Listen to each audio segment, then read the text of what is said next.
បាទសួស្តីអ្នកទាំងអស់គ្នាថ្ងៃនេះវិលមកជួបខ្ញុំសាជាថ្មី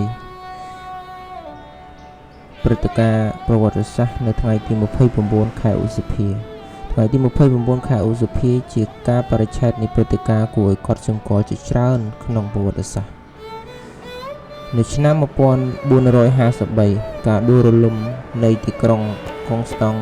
ទីណូប៊ីលកងទ័ពអូតូម៉ង់ក្រោយការដឹកនាំរបស់ស៊ុលតានមេហ្គេសទី2ស៊ុលតានមេហ្គេសទី2បានដណ្ដើមយកទីក្រុងកុងស្តង់ទីណូប៊ីលបន្ទាប់ពីការឡោមព័ទ្ធអស់រយៈពេល53ថ្ងៃដែលជាការបញ្ចប់នៃចក្រភពប៊ឺសង់ទីននៅឆ្នាំ1660ការស្ដារឡើងវិញនៅរាជានិយមអង់គ្លេសព្រះអង្គម្ចាស់ឆាលទី2ត្រូវបានតែងតាំងឡើងគ្រងរាជ្យជាថ្មីនៃប្រទេសអង់គ្លេស ស្កុតឡែន និងអេក្លង់នៅឆ្នាំ1790រដ្ឋ Rhode Island បានផ្ដល់សច្ចាប័នលើរដ្ឋធម្មនុញ្ញសហរដ្ឋអាមេរិករដ្ឋ Rhode Island បានក្លាយជារដ្ឋចុងក្រោយក្នុងចំណោមរដ្ឋអាណានិគមដើមទាំង13ដែលបានផ្ដល់សច្ចាប័នលើរដ្ឋធម្មនុញ្ញសហរដ្ឋអាមេរិក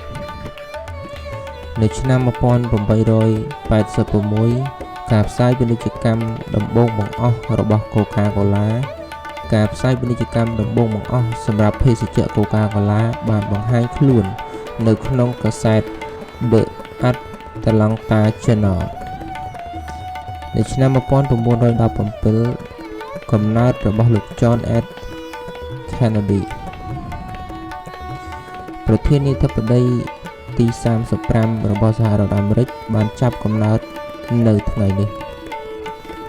នៅឆ្នាំ1953ការឡើងដល់កំពូលភ្នំ Everest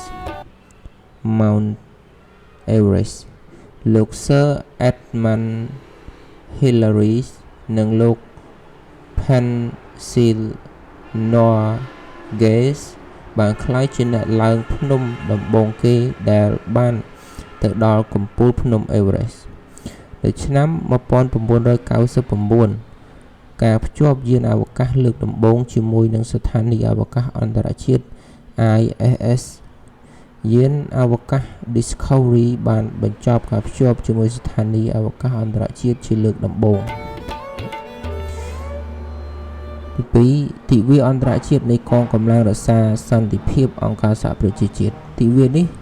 ត្រូវបានប្រារព្ធជារៀងរាល់ឆ្នាំដើម្បីគោរពដល់បុរសនិងស្ត្រីដែលបានបម្រើការងារនិងកំពុងបន្តបម្រើការងារនៅក្នុងប្រតិបត្តិការរក្សាសន្តិភាព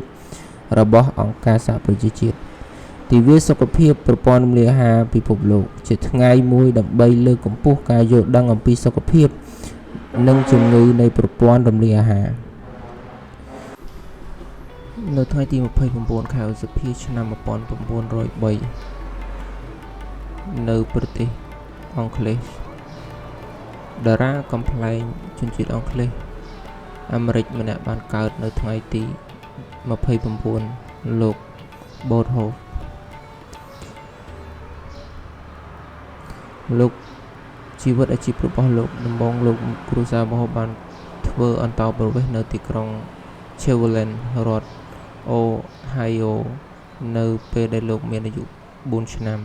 ដោយសារគ្រួសារជួបការលំបាកផ្នែកហិរញ្ញវត្ថុលោកបានចាប់ផ្ដើមធ្វើការជាច្រើនមកតាំងពីក្មេងរួមមានការលក់កាសែតនិងធ្វើការនៅហាងស្បែកជើងនិងសូម្បីតែប្រដាល់ក៏លោកធ្លាប់ធ្វើដែរលោកទទួលស្គាល់យ៉ាងសំខាន់នៅបទស្វេនៅក្នុងទសវត្សរ៍ឆ្នាំ1930ជាពិសេសសម្រាប់តួនាទីរបស់លោកនៅក្នុងរឿងតន្ត្រីរ៉ូបឺតា ឆ្នាំ1933ភាពជោគជ័យរបស់លោកនៅលើវិទ្យុក៏បានផ្សាយជាបន្តមកទៀតដោយកម្មវិធី The Bob Hope Show បានចាប់ផ្ដើមនៅឆ្នាំ1933ហើយបានក្លាយទៅជាកម្មវិធីដែលមានការវាយតម្លៃខ្ពស់បំផុតហើយនឹងចូលចិត្តពីទស្សនិកជនជាច្រើន អាជីពនៅក្នុងខ្សែភាពយន្តនិងប្រកួតនៅឆ្នាំ1938 លោក Hope បានបង្ហាញខ្លួនជាលើកដំបូងនៅក្នុងភាពយន្តពេញ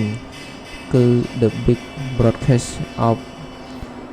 1938 ដែលលោកបានច្រៀងបទចម្រៀងដ៏ល្បីរបស់លោក Sing for Memories ជាលើកដំបូង